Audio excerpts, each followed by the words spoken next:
Assalamualaikum warahmatullahi wabarakatuh. Perkenalkan, nama saya Anita Yulianti dengan NIM 2008304082 dari kelas Ilmu Al-Quran dan Tafsir 4C.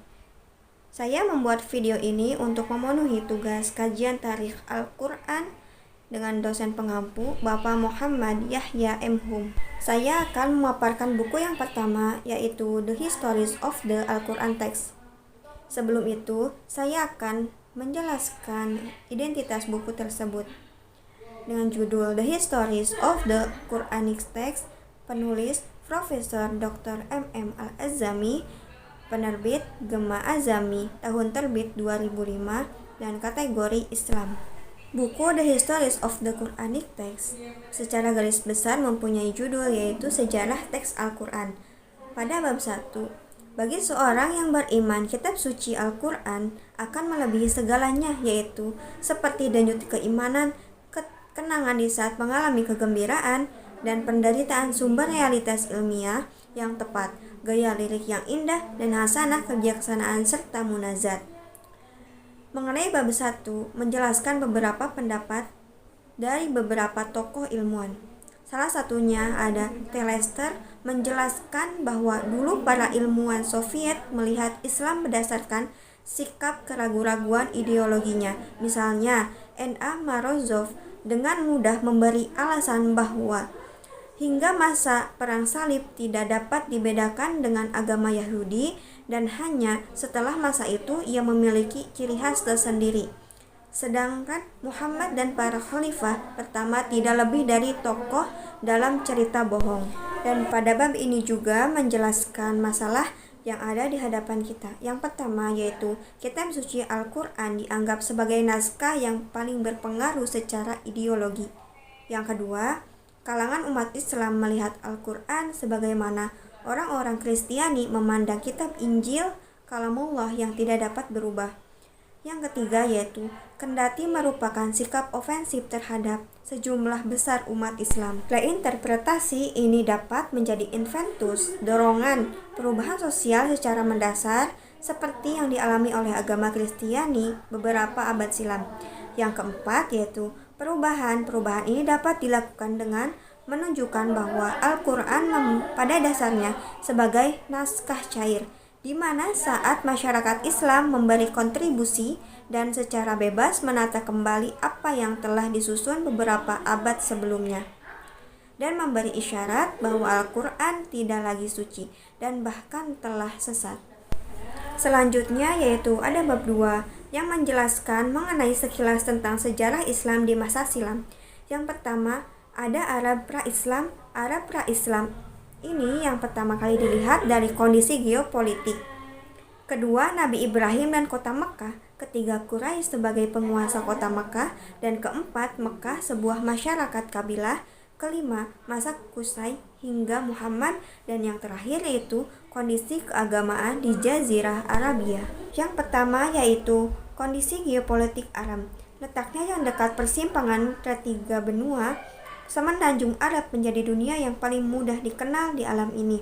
Dibatasi oleh Laut Merah ke sebelah barat, Teluk Persia ke sebelah timur, Lautan India ke sebelah selatan, Syria dan Mesopotamia ke utara. Dahulu merupakan tanah yang gersang tumbuh-tumbuhan di pegunungan Sarawat yang melintasi garis pantai sebelah barat.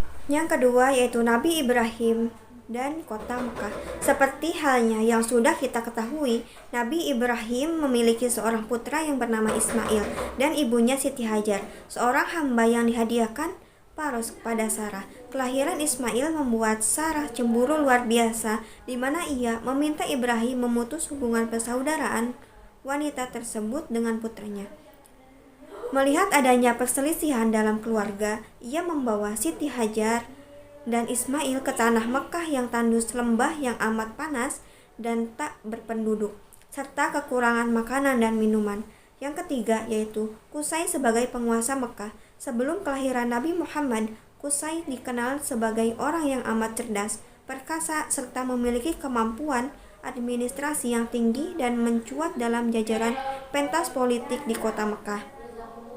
Yang keempat yaitu Mekah, sebuah masyarakat kabilah. Yang kelima, masa Qusay hingga Muhammad. Dan yang terakhir, kondisi keagamaan di Jazirah Arab. Selanjutnya yaitu ada bab 3 yang menjelaskan wahyu dan Nabi Muhammad, di mana kita bisa melihat jejak risalah Nabi Muhammad, sifat dan kaitannya dengan ajaran para nabi terdahulu. Allah Subhanahu wa Ta'ala menciptakan manusia dengan satu tujuan, agar menghambakan diri kepadanya, meski ia tidak memerlukan seseorang agar menyembah, karena tidak akan menambah arti kebesarannya. Selanjutnya yaitu ada bab 4 yang menjelaskan tentang pengajaran Al-Quran. Ayat pertama yang diwahyukan kepada Nabi Muhammad yaitu Quran Surat Al-Alaq ayat 1-5. Bismillahirrahmanirrahim. Iqra bismi rabbikal ladzi khalaq.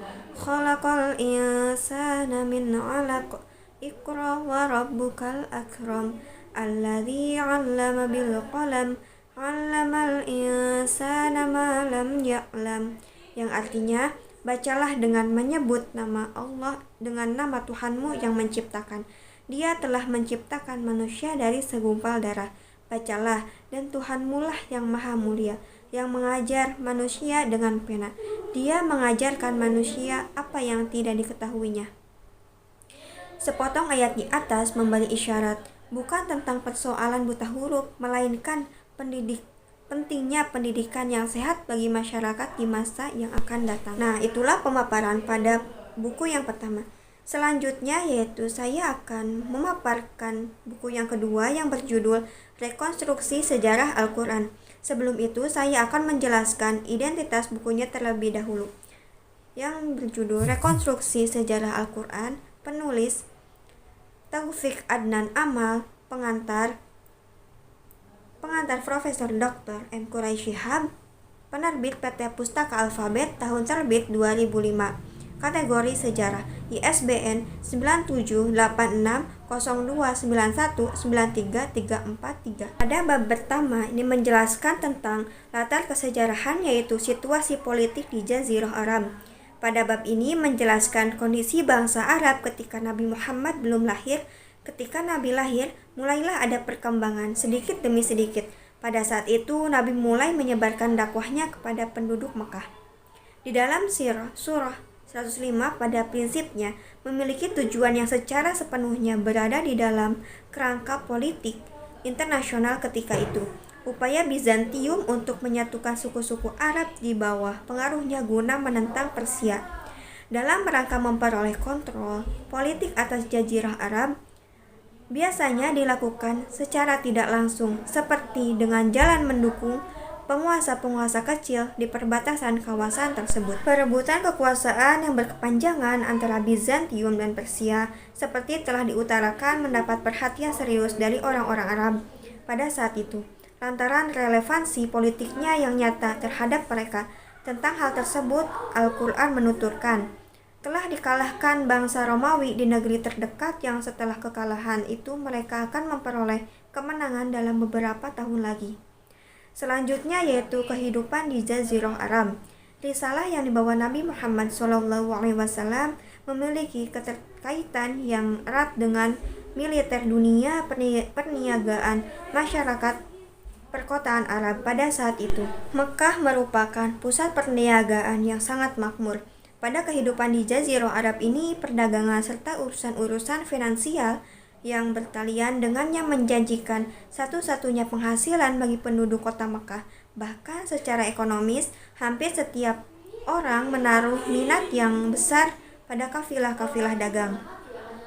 Tidak hanya berdagang yang dilakukan oleh orang-orang Jazirah Arab, akan tetapi perniagaan juga termasuk.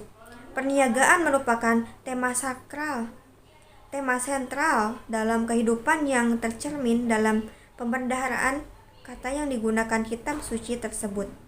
Ungkapan-ungkapan dari dunia perniagaan yang lazim digunakan dalam masyarakat niaga Mekah seperti menjual dan membeli, dan pada umumnya juga digunakan Al-Quran untuk mengungkapkan gagasan-gagasan keagamaan Islam yang mendasar. Pada bab 2 ini menjelaskan tentang asal-usul Al-Quran.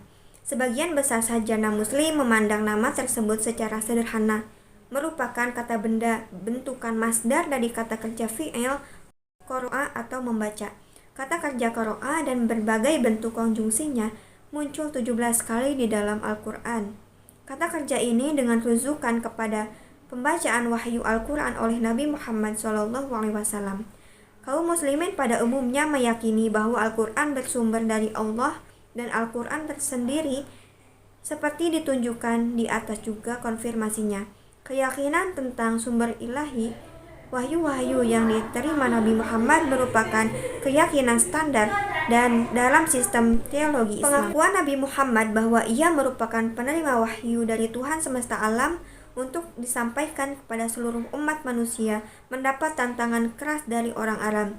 Berbagai gagasan para penentang Nabi secara eksplisit mengungkapkan bahwa sumber inspirasi Al-Quran berasal dari ruh-ruh jahat atau kekuatan setania, bukan dari Allah. Berbagai tuduhan yang dilayangkan para penentang Al-Quran kepada Nabi Muhammad tentang sumber-sumber setania wahyunya sebagaimana ditunjukkan dalam konteks Al-Quran dan pada hakikatnya dilatar belakangi oleh ketidakpercayaan mereka kepada pekabaran yang didakwahkannya tentang azab Tuhan yang akan menimpa mereka. Di samping itu, gagasan tentang sumber-sumber setaniah Al-Quran, para penentang Nabi juga menuduhnya memperoleh pengetahuan wahyu lewat transmisi manusiawi. Secara singkat dapat dikemukakan bahwa para oposan Nabi memandang memperoleh inspirasi Quran dari sumber-sumber ahli kitab yakni kaum Yahudi dan Kristiani. Salah satu bagian Al-Quran yang secara ringkas mengungkapkan gagasan-gagasan para oposan Nabi sehubungan dengan sumber-sumber atau asal-usul genetik wahyu yang diterimanya. Jadi, tanpa memutarbalikkan fakta, Al-Quran telah merekam rentetan kejadian sehubungan dengan oposan dan sudut-sudut pandang orang yang semasa dengan Nabi mengenai asal-usul atau sumber inspirasi wahyu yang diterimanya. Berbagai gagasan para oposan kontemporer Nabi tentang asal-usul atau sumber Al-Quran terlihat memiliki kemiripan dengan konsepsi yang dikembangkan di Barat sejak abad pertengahan hingga dewasa ini.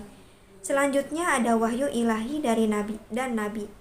Kata wahyu beserta kata bentukan lain darinya merupakan kata-kata yang frekuensi penggunaannya paling banyak di dalam Al-Quran. Kata-kata ini telah menjadi istilah-istilah teknis dalam terminologi Islam, khususnya untuk merujuk komunikasi para ilahi kepada Nabi Muhammad. Objek utama wahyu di dalam Al-Quran adalah Muhammad. Berbagai tema lain juga digunakan di dalam Al-Quran untuk menunjukkan kandungan wahyu. Kepada Muhammad, Alkitab dengan kebenaran dan Al-Quran ini diwahyukan kepadaku agar aku memberi peringatan kepadamu dengan dan kepada orang-orang yang sampai kepadanya Al-Quran. Sehubungan dengan pewahyuan Al-Quran, dikemukakan bahwa ia pertama kali diturunkan kepada malam Al-Qadar atau malam yang diberkahi Tuhan. Sehubungan dengan pengalaman kenabian Muhammad, yang mesti ditekankan di sini adalah apa yang cara mental spiritual dilihatnya, karena seperti telah disebutkan wahyu datang kepadanya melalui hati. Penjelasan psikologis tentang pewahyuan Al-Quran di atas merupakan salah satu penjelasan yang paling dapat diterima oleh akal pikiran modern. Jadi, dalam gambaran Al-Quran, pengalaman kenabian Muhammad adalah suatu pengalaman bersifat spiritual dan internal. Sekalipun dorongan-dorongan ke arah terjadinya pengalaman tersebut bisa saja bersifat eksternal. Selanjutnya yaitu bab 3 yang menjelaskan kronologi pewahyuan Al-Quran. Problema kronologi Al-Quran. Abu Al-Qasim Al-Hasan Ibnu Hadid Al-Naisaburi sebagaimana dikutip As-Suyuti menegaskan bahwa seseorang tidak berhak berbicara tentang Al-Quran tanpa bekal pengetahuan kronologi pewahyuan yang memadai. Dan juga pijakan utama untuk penanggalan bagian-bagian Al-Quran adalah riwayat-riwayat sejarah dan tafsir. Riwayat-riwayat yang dipermasalahkan di sini mengungkapkan bahwa bagian tertentu Al-Quran diwahyukan sehubungan dengan peristiwa tertentu. Biasanya dikatakan bahwa bagian Al-Quran yang pertama kali diwahyukan kepada Nabi adalah permulaan surat 96 1-5. Tetapi, riwayat lain yang menyebutkan bahwa wahyu pertama adalah bagian permulaan surat ke-75 1-5 atau surat Al-Fatihah 1-7 untuk keharmonisankan Untuk mengharmoniskan riwayat ini muncul kisah yang mengungkapkan bahwa permulaan surat 74 merupakan wahyu pertama setelah masa terputusnya wahyu, dan surat 1 merupakan surat pertama yang disampaikan secara utuh. Upaya penanggalan bagian-bagian Al-Quran juga menjadi semakin kompleks dengan adanya asumsi bahwa surat-surat dalam mushaf Al-Quran adalah unit-unit wahyu orisinal, yakni dengan pengecualian sejumlah kecil ayat di dalam beberapa surat. Setiap surat Al-Quran diwahyukan sekaligus atau selama suatu periode yang singkat sebelum surat berikutnya diturunkan. Surat-surat kemudian diklasifikasikan sebagai surat Makkiyah dan Madaniyah. Ada 3 surat riwayat kronologi pewahyuan surat-surat Al-Quran yang dikemukakan berikut ini, yang memperhatikan kemiripan dalam aransemen surat-suratnya, yaitu karya Ibnu Abbas, riwayat kedua karya Umar bin Muhammad bin Abdi Al-Kafi abad ke-15, dan yang ketiga dari Ikrimah dan Husain bin Abdi Ali-Hasan. Berikut adalah gambar susunan kronologis surat Al-Makkiyah dan Madaniyah riwayat Ibnu Abbas, Al-Kafi, dan Ikrimah dan Husain. Dan ketiga riwayat susunan kronologis surat-surat Al-Quran terlihat bahwa riwayat pertama dari Ibnu Abbas dan riwayat kedua bersumber dari manuskrip kitab yang disusun oleh Al-Kafi identik antara satu dengan yang lainnya. Sementara riwayat yang ketiga dari Ikrimah dan Al-Hasan hanya memiliki perbedaan yang relatif sedikit dan dua riwayat sebelumnya.